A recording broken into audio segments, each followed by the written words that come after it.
Greetings, ladies and gentlemen. Welcome to this latest edition of RE068, where I take old stories I've narrated and update them to modern audio standards.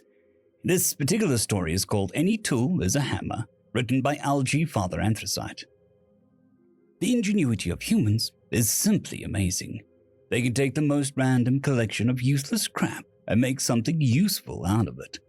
I once saw a human replace an oxygen scrubber using an old compact battery, some plastic bags, duct tape, and a vacuum hose.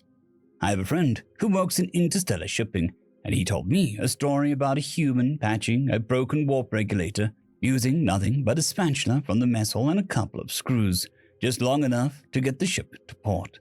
Humans are so familiar with this practice that there are several names for it.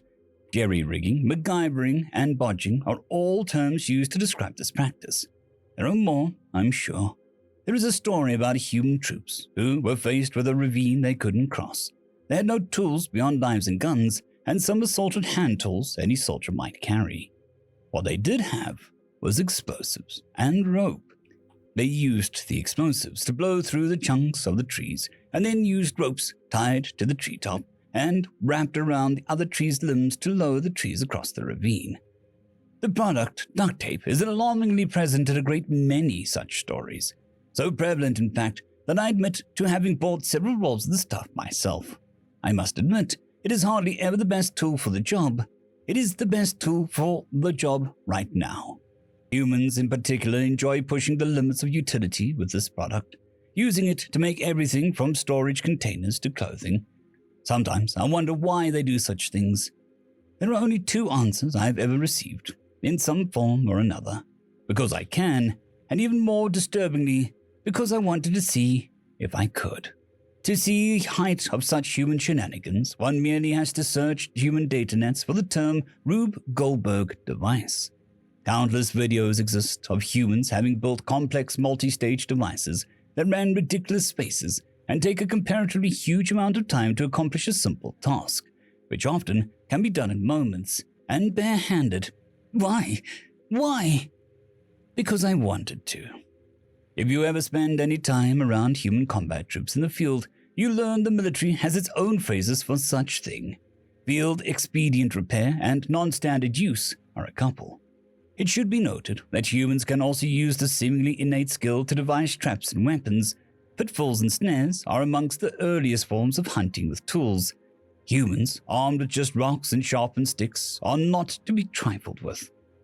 Their military history is filled with stories of horrific devices built of ingenuity, necessity, and, presumably, malice. A particularly gruesome example of this is a can bomb. A small detonator is placed inside a vessel, like a food container or glass jar. The vessel is then filled with screws, nails, or broken glass, and, if the human in question is particularly bloodthirsty, a flammable liquid such as petrol or kerosene. When such a device is activated, despite the small initial explosion, the damage to enemy troops is significant. The first time I saw this particular racial ability in action, I saw a human trying to disassemble a crate. He didn't have any tools. Instead of going to retrieve literally any tool from the workshop nearby, I saw him look around, grab a piece of stone off the ground, and proceed to dismantle the crate by bashing it apart. He then threw the stone over his shoulder and started to clear the wreckage. When I asked him why he did this, he looked at me for a moment and said, "When you need to pound nails, any tool is a hammer." End of story. I'd quickly like to thank the T5 peeps: Cold War Boomerwaffen, Severin Cerberus, Bushmaster 177, Henry the Red, Caspar Arnholtz, Cold War Boomerwaffen, Elijah Silvercross, Dragzoon WRE, and Severin Cerberus. Thank you very much.